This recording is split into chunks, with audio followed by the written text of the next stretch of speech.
To address the issues facing Tennesseans today, from 10 News, this is Inside Tennessee.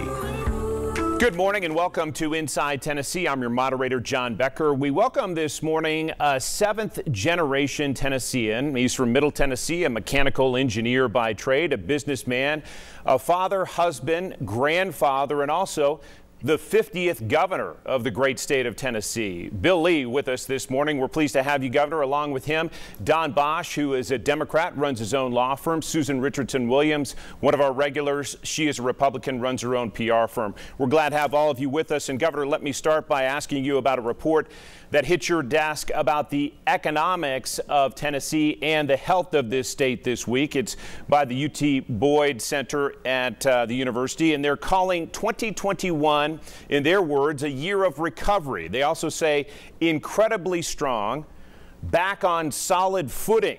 We grew faster than the U.S. economy, 8.9% to 7.4% on the national front. Unemployment was upwards of 15.8% in April of 2020. It's down to about 4.5%, and this report says it expects to drop below 4% in 2022. It did say the labor market's been slower to recover. We have seen fewer people return to the job market. But let me ask you this. What gave you the biggest encouragement from this report, and what gives you the biggest worries from that report? Yeah, thank you, John, and thanks y'all all for having me on. You know, it certainly was an encouraging report. We intuitively knew this was happening. We have seen numbers throughout the year that have been very encouraging from an economic standpoint. Tennessee is in a very strong position. I spend a lot of time talking with governors across the country, and we see what the conditions are in states across the country, and we're in a really unique spot. We've had a legacy, really, of fiscal responsible policy from one governor to the next, and primarily business-focused governors who recognize that low debt, we have virtually no debt in this state, low taxes, we have the lowest tax per capita in the country, surpluses, a business-friendly environment. When you put all that together, plus a commitment to workforce, then you have a combination that equals low unemployment and fast recovery in the middle of challenges. I'm most encouraged that where we are today is the same in the same position we were in before the pandemic ever began. These are pre-pandemic numbers, and that's incredibly encouraging. It's been a long couple of years, but we are back to where we were and positioned to improve even on that. The thing that concerns me certainly is what's happening nationally. I mean, 37 years, it's been 37 years since we've had this kind of inflation. That is very concerning to the future of the economy of our country, and certainly that would have a profound effect on Tennesseans. It is having an effect on them and on the economy of our state. So that's what I'm excited about and hopeful for. That's what I'm concerned about. Quick follow-up, Governor. This report credits the federal stimulus packages for helping the economies of Tennessee and the nation.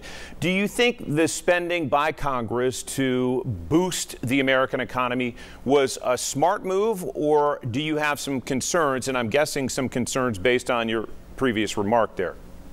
You know, I think that the challenge is finding the right balance.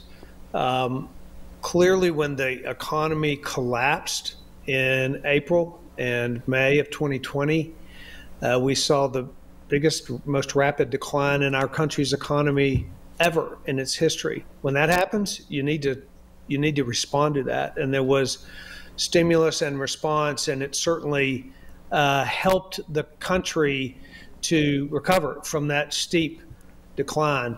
But there comes a time when you don't continue that spending, when you just continue to spend one package after another, the current $5 trillion package that's being proposed right now, when you're sitting with the worst, the worst inflation in 37 years, probably not a good idea.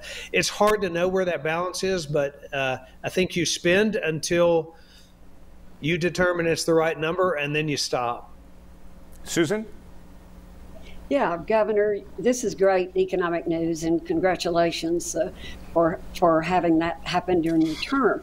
You've also had a couple of huge wins, bringing Ford to West Tennessee and Smith & Wesson over in our neck of the woods.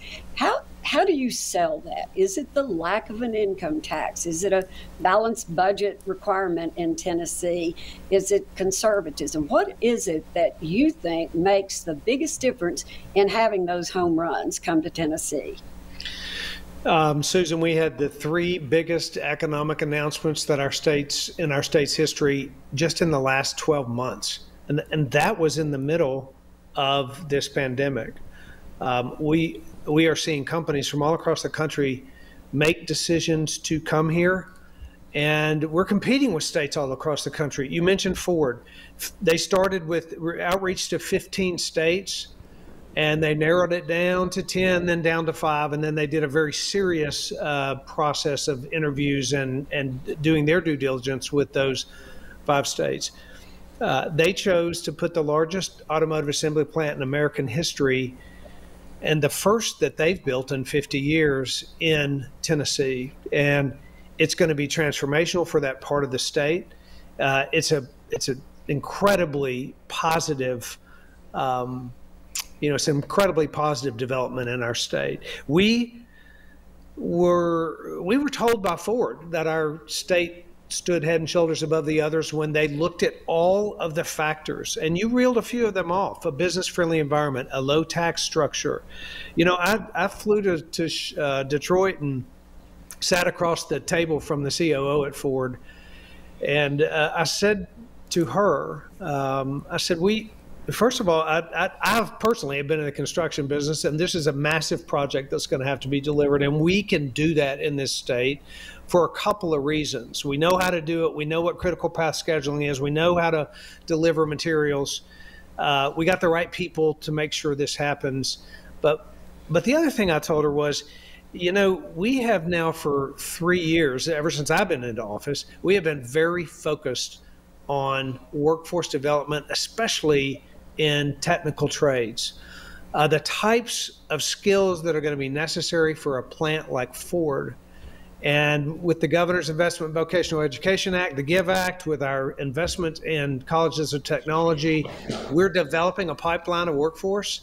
And Ford saw that difference in our state than other states that they were looking at. So the combination of all those things, and I would say too, just the atmosphere and the quality of life that exists in Tennessee, it's unusual. We all know that. Those of us who live here, they visited and came and were in the state, and they came away saying, this is the best place for us to put this plant. And frankly, I told them it's the best state in America, and they'd find that out when they came here. So we're really pleased it happened. We've got to take a quick break on Inside Tennessee. Don Bosch will work you into the conversation right after this.